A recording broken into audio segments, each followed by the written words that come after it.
Hello everyone, Vita's a 32 back here with another review. These are the no-name playing cards. Actually, they're the Mailchimp playing cards.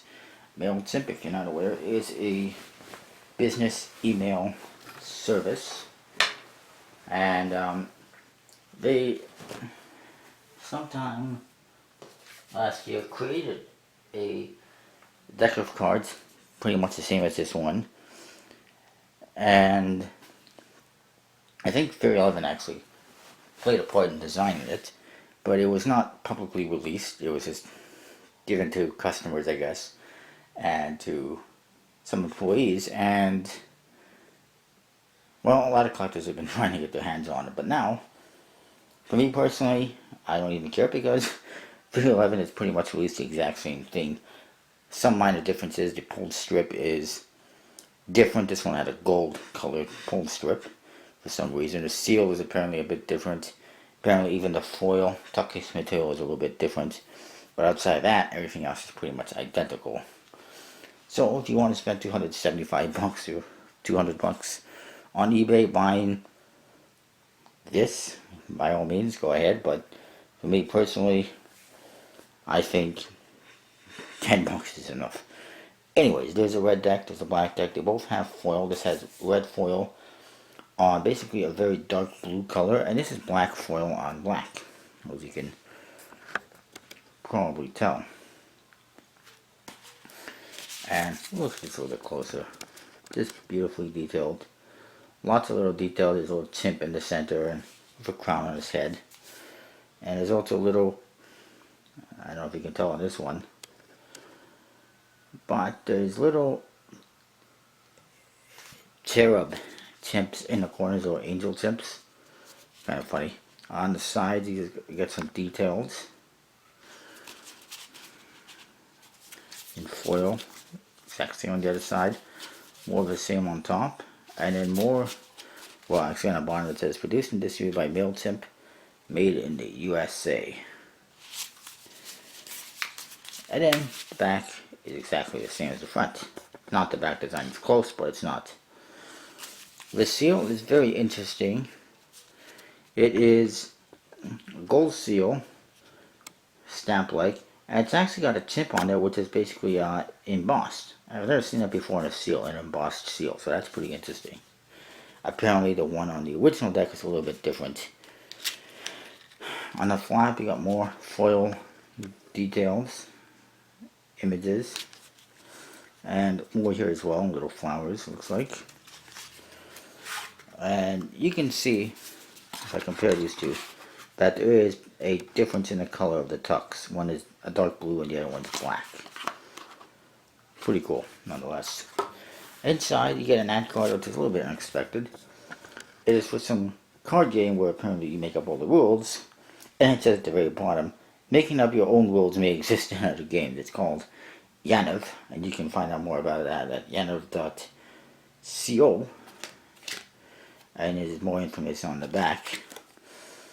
You do get a double backer as well. Very nice. It is mirror image on like the back of the box. A lot of details in there, a lot of stuff going on. Kind of like a lot of other 311 decks. Jokers.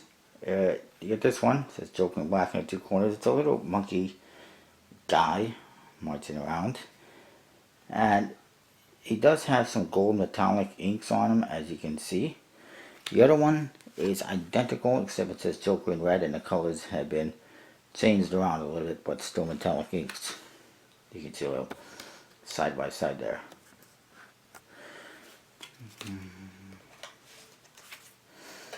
The Ace of Spades has a big pip with a chimp inside there again for crown and other little details. A little fun spade pip. Doesn't say anything. The court cards, they have more gold metallic ink, as you can see, and they've got chimp faces, monkey faces. It's the kind of standard though. It's almost like they took a template for a USB-C court card and then just modified it and changed the faces. Change the pips. The pips are all different, smaller.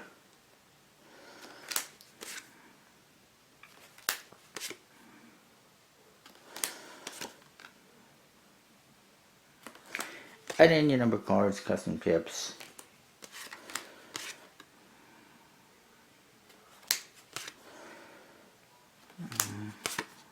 There we go. There's been a little bit of discussion about who the producer of these playing cards is. From what I can tell, it is USB-C and not Legends or Expert playing cards, despite the fact that they refuse to identify the producer. First and foremost, 311 has never used anyone outside the USB-C. Secondly, it does say Made in USA, which Legends and Expert cards do not. Thirdly, uneven borders, specifically on a double backer, that is 100% USB-C. And the stock and the finish also feels like USB-C. So whether it says it or not, I'm going with USB-C. It does have a nice stock and finish, fairly thin borders. Whoops. The handle is very nice, so I like that. Thin borders are awesome. They're not perfectly even, which is USB-C standard, but it is what it is. The other deck, I want to get that quickly.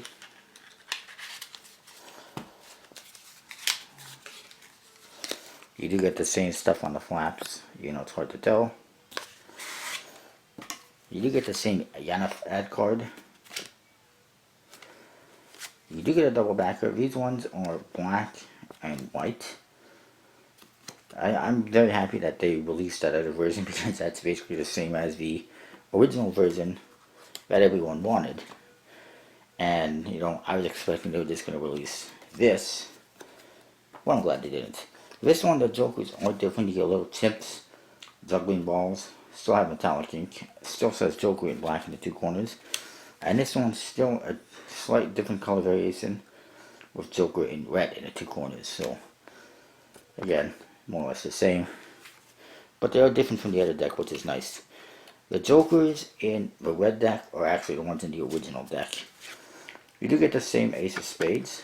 My apologies. And everything else is exactly the same. It's just the back is a different color, and the Jokers are different than the red version. This one, for me, as far as I'm concerned, is just a reprint of the original version. So, I mean, if you want to spend, like I said, a couple $100 getting the original version, knock yourself out. I guess it's not much different than, you know, doing the same thing for, like, the first edition Black Ghost and whatnot, but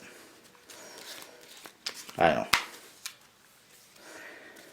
Overall, pretty cool deck of cards. From 311, you can still get them at 311. Or you can probably get them at collectiblepointcards.com and use the code GJose32 to get 10% off the order. I cannot confirm that they actually have them. I haven't seen them on there. As far as handling is concerned, and stock and finish, very nice. I like it. 4.5 out of 5, I'll say. Very, very nice so far. As far as the theme is concerned, I like it. It's pretty good. It's consistent on all the court cards and everything. I'll say 4 out of 5. And as for usability, sure, absolutely. It's very standard, so I'll say 4 out of 5. Overall, I'll give this deck a 4 out of 5. That's what I've got. I'll see you next time with more reviews.